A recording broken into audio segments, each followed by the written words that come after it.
Hello student, আসসালামু আলাইকুম। তোমাদের সকলকে স্বাগতম ড্রিম অ্যান্ড সায়েন্স একাডেমিতে। এসএসসি পদার্থ বিজ্ঞানের 11তম অধ্যায় অর্থাৎ চলতরিতের আজকে 4টি গুরুত্বপূর্ণ বিষয় নিয়ে আমি বিস্তারিতভাবে এই ভিডিওটিতে আলোচনা করতে যাচ্ছি। নিঃসন্দেহে আজকের ভিডিওটি গুরুত্বপূর্ণ একটি ভিডিও, কারণ তোমাদের আজকের এই ভিডিওটির মাধ্যমে 4 টাইপের যে সৃজনশীল রয়েছে এই অধ্যায়ের উপর এবং যেগুলো খুবই খুবই গুরুত্বপূর্ণ সেই টপিকগুলো নিয়ে আমি আজকের এই ভিডিওটিতে সাজিয়েছি। তো আশা করি সম্পূর্ণ ভিডিওটি দেখবে এবং তোমাদের বন্ধুদের সাথে শেয়ার করবে। আজকের যে গুরুত্বপূর্ণ টপিকগুলো তোমরা এখানে দেখতে পাচ্ছ যে আমি 4টি গুরুত্বপূর্ণ টপিক লিখেছি এবং এটাও তোমরা বুঝতে পারবে যে কোন গুরুত্বপূর্ণ অঙ্কগুলো বা কোন বোর্ডের প্রশ্নগুলো এবং কোন স্কুল কলেজের প্রশ্নগুলো একই টাইপের বা একই ক্যাটাগরির, সেগুলো আমি এখানে লিখে নিয়েছি এবং সেগুলো তোমাদের বলে দেব। তো চলো প্রথমত আমরা দেখে নেই যে আজকের যে গুরুত্বপূর্ণ টপিকগুলো বা যে এই অধ্যায়ের উপর যে গুরুত্বপূর্ণ বিষয়গুলো সেগুলো আসলে কি। তো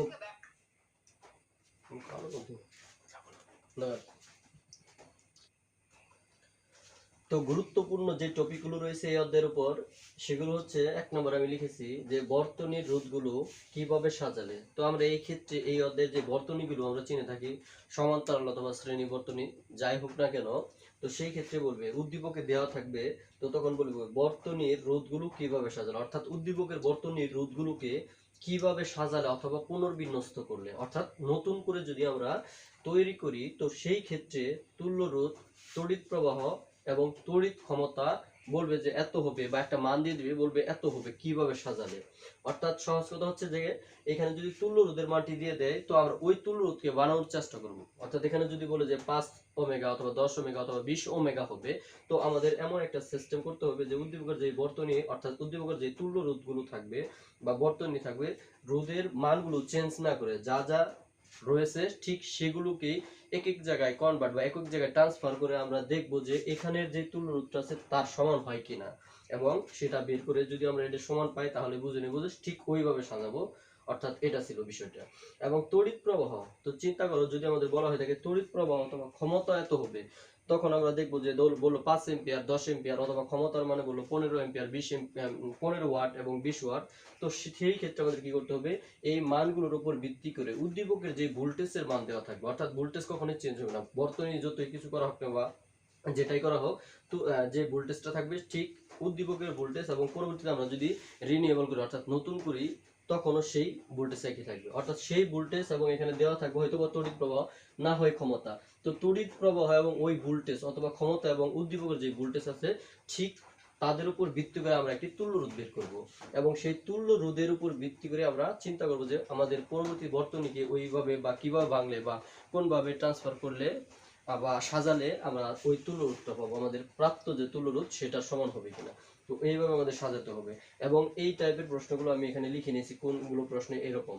এবং দ্বিতীয় যে টপিকটি মোস্ট ইম্পর্টেন্ট একটি টপিক, তো বাসা বাড়িতে যে আমরা বিদ্যুৎ বিলের হিসাব করে থাকি বা বিদ্যুৎ বিলটা দেওয়া হয় অফিস থেকে যে বিদ্যুৎ বিলটা করা হয় ঠিক সেই হিসাবটা আমরা এখানে লিখেছি। এবং এটাও মনে রাখবে যে আমরা মান্থলি বিদ্যুৎ কতটুকু বা কত ইউনিট অথবা কত কিলোওয়াট আওয়ার কত কিলোওয়াট খরচ করেছি তার উপর ভিত্তি করে বিদ্যুতের বিলটা এক মাসে আমরা কত দেবো সেটার হিসাবটা এখানে। অর্থাৎ ব্যয়িত বিদ্যুৎ শক্তি কতটুকু আমরা এক মাসে বিদ্যুৎ খরচ করলাম, অথবা একটা মোটর ব্যবহার করেছি 7 ঘন্টা বা 8 ঘন্টা বা 7 দিন কত ঘন্টা ব্যবহার করছি তার উপর ভিত্তি করে যে বিদ্যুৎটা খরচ হয় সেটার হিসাব, অথবা বিদ্যুৎ শক্তির অপচয় এবং বিদ্যুৎ বিল সংক্রান্ত গাণিতিক। অর্থাৎ যদি আমরা বিদ্যুৎ শক্তির অপচয়টা পাই তাহলে কিন্তু বিদ্যুৎ বিল সংক্রান্ত গাণিতিক আমরা পেয়ে যাব।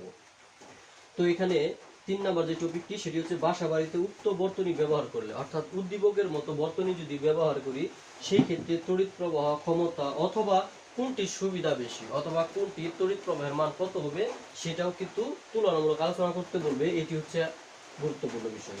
এবং সর্বশেষ এই অধ্যায়ের যে মোস্ট ইম্পর্টেন্ট, এবং এটি হচ্ছে 2022 সালের এসএসসি পরীক্ষার্থীদের জন্য খুবই গুরুত্বপূর্ণ, এবং সেটা আমি বলতে পারি 99.99% কমন, সেটি হচ্ছে রোধের ক্ষমতা সম্পর্কিত গাণিতিক।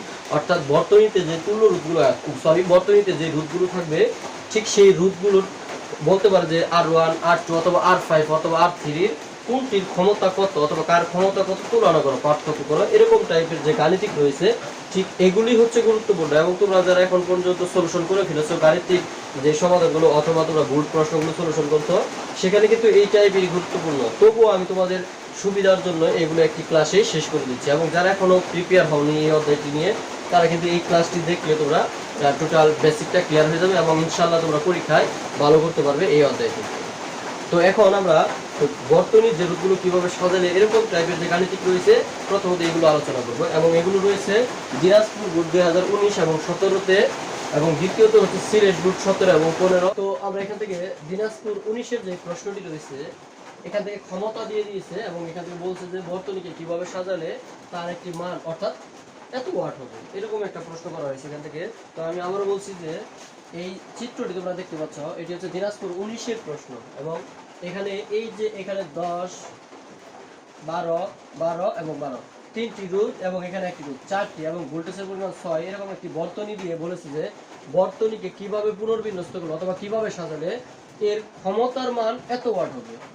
এখানে বলা হয়েছে যে ক্ষমতা এখানে দিয়ে বলেছে এত ওয়াট হবে, 3.14 ওয়াট হবে, এটি আমাদের কাছে প্রশ্ন বলা হয়েছে। তো আমরা কিন্তু যে বর্তনীটি রয়েছে এটিকে অবশ্যই পুনর্বিন্যস্ত করতে হবে এবং ঠিক পুনর্বিন্যস্ত করার পরে যেই বর্তনীটি আমরা পাবো তার ক্ষমতার মান কিন্তু এত হবে। এবং সেখানে চিন্তা করো আমরা যখন ক্ষমতা বের করি টোটাল বর্তনীর তুল্য রোধ ব্যবহার করি। তো এই ক্ষেত্রে আমরা তুল্য রোধ যে বের করব অর্থাৎ কত পাবো সেটি আগে থেকে আমাদের কিন্তু জেনে যাওয়ার প্রয়োজন। কারণ এখানে দেখো যে ভোল্টেজটি রয়েছে এই ভোল্টেজটি কিন্তু চেঞ্জ হবে না, আমরা বর্তনী যাই কিছু করি না কেন, আমরা যদি বর্তনীর মানগুলোকে ভেঙে চুরে নতুন আরো একটি বর্তনী তৈরি করে নিই এখান থেকে এই বর্তনীর সাহায্যে, তবুও কিন্তু ভোল্টেজ 6 ভোল্টেজ থাকবে। অর্থাৎ আমরা এখানে ভোল্টেজের মানটি লিখে নিতে পারি 6 ভোল্টেজ। এবং এটা চিন্তা করে দেখো যে যেহেতু 6 ভোল্টেজের মান এখানে আমরা পেয়েছি ভোল্টেজ 6 এবং ক্ষমতার মানটি আমাদের কত বলে দেওয়া হয়েছে যে 3.14 ওয়াট, অর্থাৎ ক্ষমতার মান হচ্ছে 3.14 ওয়াট।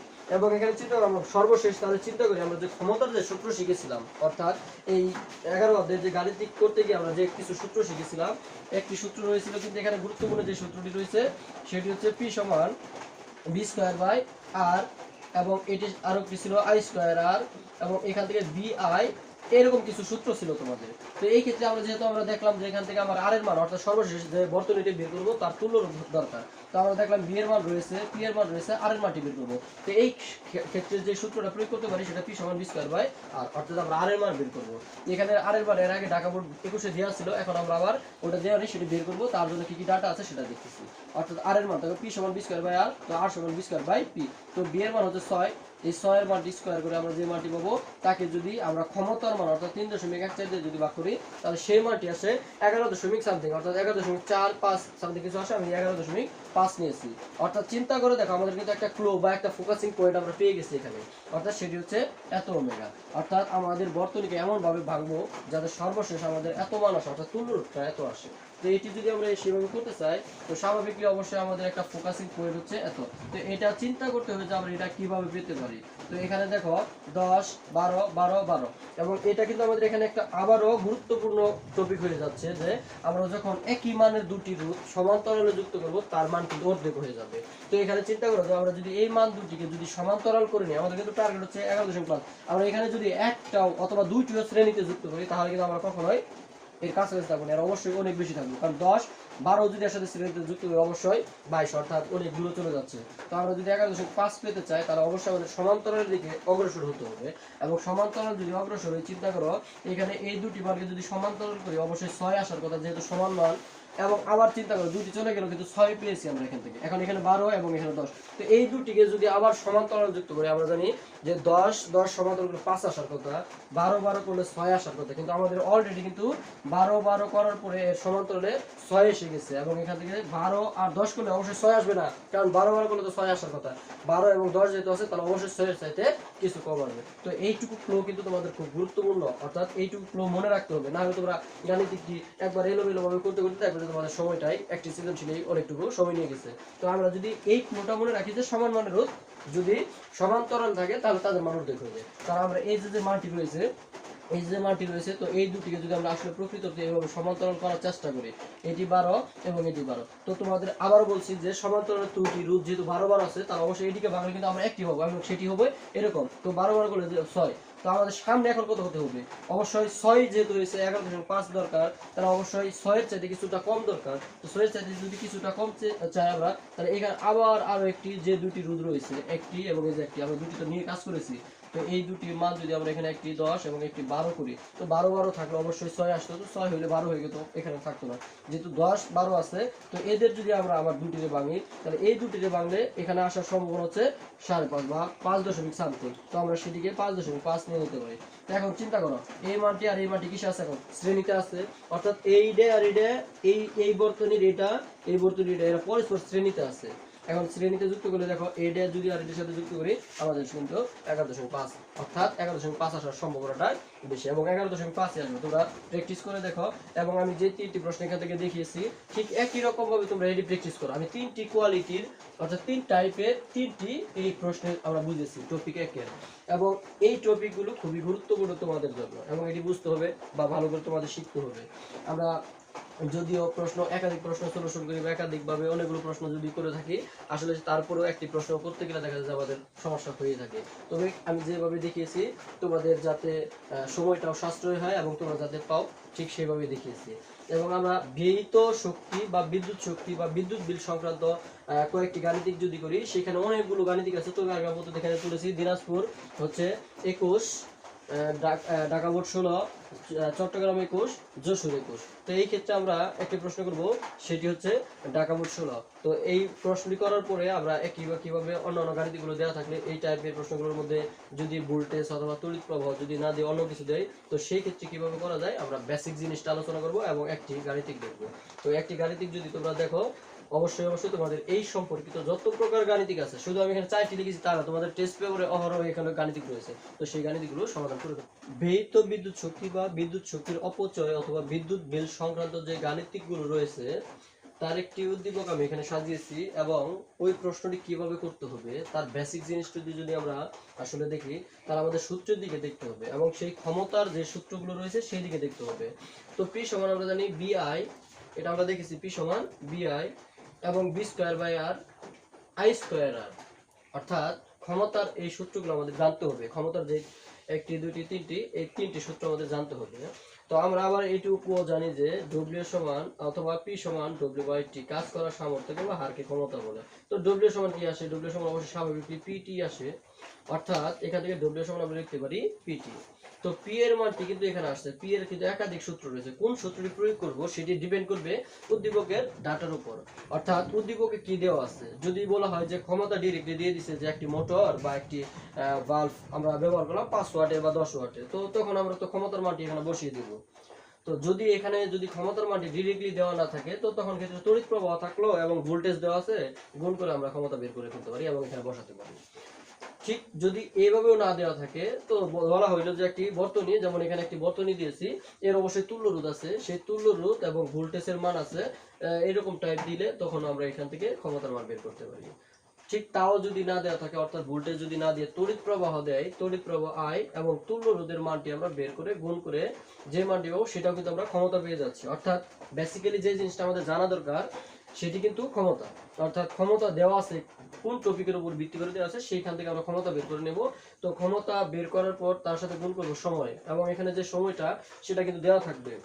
তো এই ক্ষেত্রে অনেকভাবে ঘুরিয়ে প্রশ্নগুলো করতে পারে যে একটি মাসের নাম উল্লেখ করলো, যেমন জানুয়ারি, ফেব্রুয়ারি, মার্চ, এপ্রিল, অর্থাৎ যে কোনো একটি মাসের যে নামটি রয়েছে সেটি আমাদের বলতে পারে। তো আমরা জানি যে জানুয়ারি মাস যখন আমরা ব্যবহার করব, অথবা এমন কিছু মাস রয়েছে যেগুলো 31 দিনের মাস, তো আমাদের সেই ক্ষেত্রে কিন্তু বিদ্যুতের হিসাবটা 31 দিনে করা হয়। কেন আমি 31 দিন ব্যবহার করেছি, তো 31 দিনের হিসাবটা আমাদের জানতে হবে, অর্থাৎ কোন মাসগুলো 31 দিন সেটা আমরা কিন্তু খুব সহজে বের করতে পারি। তো উপরে এখানের উপরে যে মানগুলো রয়েছে January, February, March, April, May, June, July, August, September, October, এইভাবে অর্থাৎ সহজভাবে আমরা বুঝতে পারি উপরে যে মানগুলো রয়েছে সেগুলো 31 দিনে হয় স্বাভাবিকলি, এবং নিচের মানগুলো হয় 30 দিনে। ঠিক একটি মাসের মান হয় 28 দিনে, যেমন সেটা ফেব্রুয়ারি, সেটা আমাদের মনে রাখতে হবে। তো জানুয়ারি আমরা উপরে দেখো এখানে জানুয়ারি, তো জানুয়ারি অবশ্যই 31 দিনে, অথবা ফেব্রুয়ারি, মার্চ 31 দিন, তো তো এই মাসগুলো আমরা হিসাব করবো 31 দিন, অর্থাৎ যেমন এখানে আমি বলেছি জুলাই মাস, তো জুলাই মাসে এভাবে হিসাব করি January February March April May June July, July দেখো উপরে, অর্থাৎ এটি 31তম মাস, অর্থাৎ 31 দিনের মাসটি হবে। তো যদি 31 দিনের মাস হয় এবং সেটা দেখতে হবে আমি প্রত্যেক দিন কত ঘন্টা ব্যবহার করি। আমি যদি 5 ঘন্টা ব্যবহার করি তাহলে অবশ্যই 31 দিনে 5 গুণন 31, কেন এটা বলছি, তো অবশ্যই এখানে সময়ের যে মাটি নিতে সেটা ঘন্টায় নিতে হয়, অর্থাৎ আমরা ঘন্টায় কনভার্ট করব। তো ঘন্টায় টি এর মান হচ্ছে ঘন্টা, অর্থাৎ সময়টা নিব ঘন্টা এককে, এবং এখানে ক্ষমতার যে মানটি রয়েছে সেটি হচ্ছে কিলোওয়াট এককে নিতে হবে। ওয়াট খুব ছোট একটা একক, আমরা কিলোওয়াটের হিসাব করব। তো চিন্তা করো আমরা যে ওয়াট কিলোওয়াটের একটা সম্পর্ক জানি, সেটা হচ্ছে 1 কিলোওয়াট সমান 1000 ওয়াট, অর্থাৎ 1000 ওয়াট, এটি আমরা কিন্তু শিখেছি। তো এখন যদি আমাদের বলা হয় যে কিলোওয়াটে নেব, আমরা কিলোওয়াট থেকে ওয়াটে নিতে কিন্তু 1000 দ্বারা গুণ করে নিতে হয়, যেহেতু আমরা কিলোওয়াট থেকে নয় বরং হচ্ছে ওয়াট থেকে কিলোওয়াটে যাচ্ছি, তো সেই ক্ষেত্রে 1000 দ্বারা ভাগ করতে হবে। এই বিষয়টা আমাদের খেয়াল করতে হবে যে আমরা যখন আমরা ক্ষমতার মানটি বসাবো তখন ঠিক 1000 দ্বারা যদি ভাগ করি তাহলে সেই মানটি কনভার্ট হয়ে কোথায় চলে যাবে, কিলোওয়াটে চলে যাবে। অর্থাৎ এখানে যে ক্ষমতার মানটি সেটি অবশ্যই যদি আমরা বসাই 1000 দিয়ে ভাগ করি, অর্থাৎ আমরা এখান থেকে সূত্রটি প্রয়োগ করে নিতে পারি, বাড়িয়ে নিতে পারি এইভাবে, 1000 দিয়ে যদি এখানে ভাগ করে দেই তাহলে কিলোওয়াট চলে গেল, এটা হচ্ছে ক্ষমতার মান। এবং এখানে সময় যেটা সেটা হচ্ছে ঘন্টায় নিতে হবে, এই যে হচ্ছে কিলোওয়াট ঘন্টা। এবং এটা তোমার বিষয়টি জানতে হবে যে আমরা যে বিদ্যুৎ বিলটা হিসাব করি বোর্ড অফ ট্রেড ইউনিট, সেখানে কিন্তু বলা হয়েছিল যে 1 কিলোওয়াট আওয়ার, 1 কিলোওয়াট আওয়ার সমান 1 ইউনিট, অর্থাৎ সেটা অবশ্যই ইউনিট এককে হিসাব করতে হবে। তো আমরা যখন কিলোওয়াট আওয়ার নিয়ে আসতে পারবো তখনই তো ইউনিট বলতে পারি। 1 কিলোওয়াট আওয়ার সমান যদি 1 ইউনিট হয় তাহলে 50 কিলোওয়াট আওয়ার সমান 50 ইউনিট, অর্থাৎ আমরা কতটুকু বিদ্যুৎ ব্যয় করেছি, একটি মাসে কতটুকু বিদ্যুৎ ব্যয় করেছি সেটি হচ্ছে ডব্লিউএম, অর্থাৎ তড়িৎ শক্তি কতটুকু আমরা অপচয় করেছি সেটি হচ্ছে এটা। তো আশা করি তোমরা সূত্রের যে বেসিক জিনিসটা সেটা তোমরা বুঝতে পেরেছো। তো আমরা ঠিক একই ওইরকম টাইপের একটি অঙ্ক আমরা এখানে নিয়েছি, তো দেখি। তো এই ক্ষেত্রে দেখো এখান থেকে একটা রোধের মান হচ্ছে 4, আরেকটা 6 এবং 3, এবং এখানে আরেকটি 2, এবং এখানে ভোল্টেজের যে মানটি রয়েছে সেটি হচ্ছে 12 ভোল্টেজ। তো আমার প্রশ্ন হচ্ছে এখান থেকে যে জুলাই মাসে, অর্থাৎ 31 দিনের মাস কিন্তু জুলাই মাস, তো 31 দিনের মাসের যে জুলাই মাসটি সেখানে কত টাকা বিদ্যুৎ বিল পরিশোধ করতে হবে উদ্দীপকের বর্তনীটি যদি আমরা ব্যবহার করি, অথবা এটি না দিয়ে আমাদের বাসা বাড়িতে যে আমরা লাইট ব্যবহার করি অথবা ফ্যান ব্যবহার করি, আমরা 3টি বা 4টি ফ্যান ব্যবহার করলাম, সেই ক্ষেত্রে প্রতিটার ক্ষমতা কত সেই মানগুলো আমরা কিন্তু নিতে পারি। তো 3টি ফ্যান ব্যবহার করলে একটার যদি 5 ওয়াট হয় 3টির অবশ্যই 15 ওয়াট, এবং কত ঘন্টা ইউজ করেছি আমরা প্রতিটি ফ্যান, অর্থাৎ 3টি ফ্যান যদি আমরা 6 ঘন্টা ব্যবহার করি তো সেই ঘন্টার উপর ভিত্তি করে কিন্তু আমরা এটার হিসাব আমরা নিজেরা নিয়ে আসতে পারি। তো এই ক্ষেত্রে আবার বুঝি যে জুলাই মাসে কত টাকা বিদ্যুৎ বিল পরিশোধ করতে হবে উদ্দীপকের বর্তনীর সাপেক্ষে, তো প্রতি ইউনিটের দাম কিন্তু 3 টাকা। তো যদি বলতো ব্যয়িত শক্তি কত, ঠিক প্রসেস এইটুকু, কিন্তু আমরা যখন টাকার হিসাবটা করতে যাবো আমাদের আগে ব্যয়িত শক্তির মানটাকে বের করবো, তারপর আমরা ওই টাকা পরিমাণটা বের করবো। প্রতিদিন 6 ঘন্টা ব্যবহৃত হয়েছে এই উদ্দীপকের বর্তনীটি, 6 ঘন্টা ব্যবহার হয়েছে, ইউনিট প্রতি 3 টাকা খরচ, এবং জুলাই মাস ভোল্টেজের পরিমাণ 12 ভোল্টেজ, রোধের পরিমাণ এগুলো দেওয়া আছে। তো এখন চিন্তা করো আমরা কোন সূত্রটি প্রয়োগ করব এবং এই ব্যয়িত শক্তির পরিমাণটি বের করতে হবে। তো আমরা ব্যয়িত শক্তির যে সূত্রটি কিছুক্ষণ আগে আমরা শিখলাম, ব্যয়িত শক্তি সেটি কিন্তু ডব্লিউ সমান পিটি, ব্যয়িত শক্তি ডব্লিউ সমান পিটি। তো পিটি যদি হয়ে থাকে, এখানে দেখো চিন্তা করে দেখো এখানে কিন্তু উদ্দীপক কোনো প্রকারে পি এর মান নেই, অর্থাৎ ক্ষমতার মানটি নেই। তো যেহেতু ক্ষমতার মানটি নেই আমাদের চিন্তা করতে হবে যে ক্ষমতা কিভাবে বের করা যায় এবং কোন ডাটাগুলো দেওয়া আছে। তো 12 ভোল্টেজ দেওয়া আছে, তো এখান থেকে দেখা যাচ্ছে যে বি এর মান হচ্ছে 12 ভোল্টেজ, বি এর মান 12 ভোল্টেজ, অর্থাৎ আমরা বি এর মান পেয়ে গেছি। আমরা এই সূত্রের দিকে যদি তাকাই তো B I B square by R I square R, এখানে তো তড়িৎ প্রবাহের মানটি দেওয়া নেই, অর্থাৎ আমরা বি এর মান পেয়েছি। এখান থেকে আমাদের রোধের মানগুলো রয়েছে, রোধের মান নিতে পারি, অর্থাৎ রোধের মান এখানে তুল্য রোধ কত হবে সেটি দেব, এবং আমরা সবাই তুল্য রোধ বের করে ফেলতে পারি সেটা দেখব। তো এই 3 এই 2 এর সাথে শ্রেণীতে আছে, তো এটি যদি যুক্ত করতে হয় শ্রেণীতে তাহলে এখান থেকে 5 পাই। এই 5 এর সাথে 6 সমান্তরাল আছে, 5 এবং 6 যদি আমরা সমান্তরাল করি 5 যোগ যে 6 1/6 ইনভার্স যদি করে নিই তাহলে একদম ডিরেক্টলি আমরা আর পির মান পেয়ে যাই। তো সেই ক্ষেত্রে কত আসে সেটা আমরা দেখব। তো এই ক্ষেত্রে যদি আমরা সমান্তরাল, অর্থাৎ এই সমান্তরালের মানটি নিয়ে আসি তাহলে হচ্ছে 1/5 যোগ 1/6।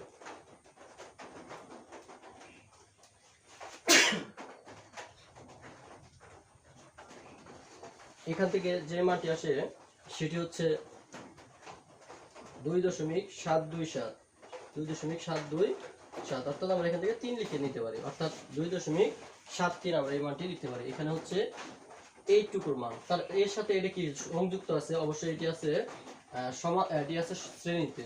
তো এটির সাথে যদি শ্রেণীতে থাকে তাহলে আমরা এটি মানকে যোগ করে নিতে পারি। তো এখান থেকে যদি যুক্ত করে নেই তাহলে যে তুল্য রোধের মান হবে, অর্থাৎ টোটাল কথা হচ্ছে আমরা বর্তনীর তুল্য রোধটি বের করে নেব। তো তুল্য রোধটি যদি আমরা বের করে নেই তাহলে যে মানটি আসবে সেটি হচ্ছে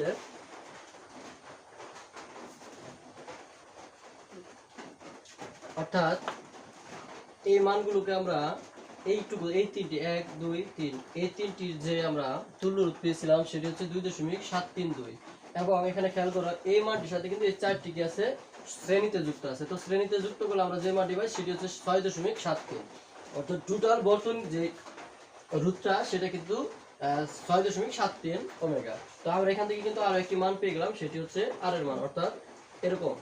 তো এখন যদি আর এর মান পেয়ে যায় বি এর মান, তো চিন্তা করে দেখো এই সূত্রের মধ্যে পি এর মানটি বের করতে হলে বি স্কয়ার বাই আর প্রয়োগ করতে হয়, কারণ এখানে বি এর মান পেয়েছি আর। যদি ক্ষমতা দেওয়া তড়িৎ প্রবাহ দেওয়া থাকে তাহলে এই সূত্রটি প্রয়োগ করতাম, যদি তড়িৎ প্রবাহ রোধ দেওয়া থাকে তাহলে এটা করতাম। যেহেতু এই ক্ষেত্রে আমাদের ভোল্টেজ আর কি আছে তড়িৎ তুল্য রোধ আছে, তাহলে আমরা এখান থেকে প্রয়োগ করতে পারি পি এর, অর্থাৎ পি এর যে সূত্রটি সেটি প্রয়োগ করতে পারি। এই যে পি সমান বি স্কয়ার বাই আর, অর্থাৎ বি এর মানটি হচ্ছে 12, এখানে স্কয়ার করে নিচ্ছি বাই আর এর মানটি আমরা পেয়েছি 6.73। তো এখানে যদি আমরা এই মানটিকে ভাগ করে নিই তাহলে যেটি আসে সেটি হচ্ছে 21.396, অর্থাৎ আমরা এখান থেকে লিখে নিতে পারি 4, অর্থাৎ ক্ষমতার মান হচ্ছে এত ওয়াট। তো আমাদের কাজটি কি ছিল যে আমরা ক্ষমতার যে মানটি পাবো সেটি ওয়াটে, সেই ওয়াটের মানটিকে কনভার্ট করে কিন্তু আমরা কিলো ওয়াটে ঢুকে নেব, কারণ হিসাবটা করা হবে কিলো ওয়াট আওয়ারে, কারণ আমরা 1 কিলো ওয়াট আওয়ার সমান জানি 1 ইউনিট। তাহলে চিন্তা করো এই যেখানে যে আমরা ডব্লিউ সমান পিটি লিখেছি এই সমীকরণের মধ্যে যদি আমরা এখন মানগুলো বসিয়ে দেই, অর্থাৎ এখান থেকে মানগুলো বসিয়ে দেই, পি এর মান হচ্ছে 21.4 এবং টি এর মানটা চিন্তা করো, সময়ের মানটি কিন্তু আমি 6 ঘন্টা করে ইউজ করেছি, কতদিন ব্যবহার করছি 31 দিন। তো 6 এর সাথে যদি 31 গুণ করা হয় তাহলে দেখো 31 গুণন 6 যদি করি 186 ঘন্টা, অর্থাৎ আমি 31 দিনে টোটাল ব্যবহার করেছি 186 ঘন্টা। তাহলে আমরা সময়ের মানটি এই যে 186 ঘন্টা বসাবো বাই 1000। কেন 1000 করছি, আমরা জানি এখানে ওয়াটের মান বসেছি ওয়াটে, তো 1000 দিয়ে ভাগ করলে কিন্তু আমরা কিলো ওয়াটে পেয়ে যাই, অর্থাৎ 1000 দিয়ে ভাগ করলে আমাদের সূত্রটি কিন্তু এইভাবে দাঁড়ায়। তো কিলো ওয়াটে নেওয়ার কথাটাই হচ্ছে আমাদের এখানে। তো আমরা এই মানগুলো যদি এখন গুণ করে দেই,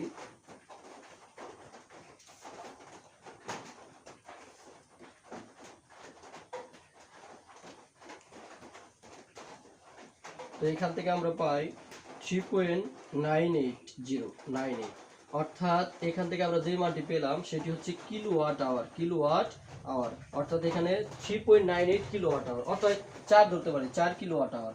তো 1 ইউনিট সমান 1 কিলোওয়াট আওয়ার, তাহলে এত কিলোওয়াট আওয়ার সমান এত ইউনিট 3.98 ইউনিট। তো এত ইউনিট আমি 31 দিনে ব্যবহার করেছি, 31 দিনে আমি ব্যয় করেছি বা খরচ করেছি। তো 1 ইউনিটের দাম যদি আমার 3 টাকা হয়, আমি ব্যয় করেছি 3.something টাকা, অর্থাৎ এখান থেকে আমরা গুণ করে যে মানটি পাবো 3 এর সাথে সেটি হচ্ছে 11.94, অর্থাৎ 11.94 টাকা আমাকে পরিশোধ করতে হবে সেই জুলাই মাসে। খুব কম একটা মান, অর্থাৎ এতটুকু আমাদের টাকার পরিমাণ আসে। ইউনিট খেয়েছিলাম এত ইউনিট, এতটুকু বিদ্যুৎ খরচ করেছে এবং টাকার পরিমাণ দিতে হবে 11.94। তো এটি ছিল বেসিক জিনিসের উপর ভিত্তি করে একটি গাণিতিক করানো। তবুও তোমরা দিনাজপুর বোর্ড 21, ঢাকা বোর্ড 16, চট্টগ্রাম 21, যশোর 21 এবং আরো কিছু গুরুত্বপূর্ণ স্কুল বা ভালো কিছু স্কুলের বা স্কুল প্রতিষ্ঠানের কিছু এই টাইপের প্রশ্ন রয়েছে। তোমরা এই একটি প্রশ্ন ভালো করে বুঝে সেই প্রশ্নগুলো কিন্তু সমাধান করতে পারো এবং সলিউশন করতে পারো। তোমরা যদি সেগুলো করে মনে হয় যে আমরা এই টাইপের প্রশ্নগুলো পাচ্ছি বা 3টি 4টি করে, তাহলে একাধিক আর করার প্রয়োজন নেই, কারণ এই টাইপের প্রশ্নগুলো টোটাল একটার উপরে ডিপেন্ড করে এবং তোমরা ভালো করে ফেলবে। তো পরবর্তী যে 3 নাম্বার টপিক কি বলেছি, বাসা বাড়িতে উক্ত বর্তনী অর্থাৎ উদ্দীপকের বর্তনীর মতো ব্যবহার করলে তড়িৎ প্রবাহ ক্ষমতা এগুলোর তুলনা পার্থক্য কতটুকু সেটা কিন্তু বের করতে হবে। তো আমরা অবশ্যই মনে রাখবো একটা জিনিস, এখানে আমি এই প্রশ্নটি এমনিতে লিখেছি খালি একটা ক্লু দেওয়ার জন্য, একটি কথা বলার জন্য। বাসা বাড়িতে যে বর্তনীটি ব্যবহার করা হয় সেটি সমান্তরাল বর্তনী, আমরা সবাই জানি যে সমান্তরাল বর্তনী বাসা বাড়িতে ব্যবহার করা হয়। তো বাসা বাড়িতে যখন সমান্তরাল বর্তনী ব্যবহার করা হবে, উক্ত বর্তনীতে মনে করলাম তড়িৎ প্রবাহ আছে 5 অ্যাম্পিয়ার, আমরা বাসা বাড়িতে যখন ব্যবহার করবো উক্ত বর্তনী তো রাখবো না, কারণ বাসা বাড়িতে ব্যবহার করা সমান্তরাল। উদ্দীপকের বর্তনীকে রেখে যে মানটি পাবো সেখানে তড়িৎ প্রবাহ, আবার নতুন করে আমরা বাসা বাড়িতে সমান্তরালে সাজালে তড়িৎ প্রবাহের মান কত পাবো সেটার সাথে কম্পেয়ার করে আমরা এই গাণিতিকটা কিন্তু করে ফেলতে পারি। যেমন তড়িৎ প্রবাহের কথা বলা হয়েছে, তাহলে উদ্দীপকের চিত্র অনুযায়ী তড়িৎ প্রবাহ কত, পরবর্তী বাসা বাড়িতে ব্যবহারের জন্য তড়িৎ প্রবাহ কত সেটা তুলনা করব। তো এইটা ছিল এই টাইপের প্রশ্নগুলো, এবং একাধিক প্রশ্ন, প্রায় 8 থেকে 10টি প্রশ্ন তোমরা বোর্ডের বা কিছু নামি দামি স্কুলের এই প্রশ্নটা পেয়ে যাবে। তো সর্বশেষ যে টপিকটি, আমি কিন্তু এখানে 3টি স্টার দিয়েছি অন্যান্য টপিকের তুলনায়। এটি এবার 22 পরীক্ষার্থী, অর্থাৎ এসএসসি 22 তোমরা যারা পরীক্ষার্থী রয়েছে তাদের জন্য খুবই গুরুত্বপূর্ণ একটি জিনিস। এখান থেকে বলা যায় যে 99% কমন টাইপের, এই টাইপগুলোর মধ্যে 99% কমন হচ্ছে এই প্রশ্নটি। তো রোধের ক্ষমতা অর্থাৎ একাধিক রোধ, যেমন R1, R2, R3 অথবা R5, কোনটার ক্ষমতা বেশি অথবা কোনটার ক্ষমতা কত হবে সেই প্রশ্নটা কিন্তু জানতে চাওয়া হয়। তো এরকম প্রশ্নগুলোর একটি আসলে বেসিক্যালি একটি লেকচারের প্রয়োজন, এবং এই রোধের ক্ষমতাগুলো অন্য টপিকের তুলনায় একটু ক্রিটিক্যালি মনে হয়, তবুও সেটার উপর আমি একটি আলাদা লেকচার দেবো পরবর্তী ভিডিওটিতে। তো তোমরা সকলেই পাশে থেকো এবং আমাদের ভিডিওর যে প্রতিনিয়ত যে ভিডিওগুলো দিব সেগুলো দেখতে পারো। তো সকলেই ভালো থেকো এবং তোমাদের সুস্বাস্থ্য কামনা করে আজকের মতো এখানে শেষ করছি। আসসালামু আলাইকুম।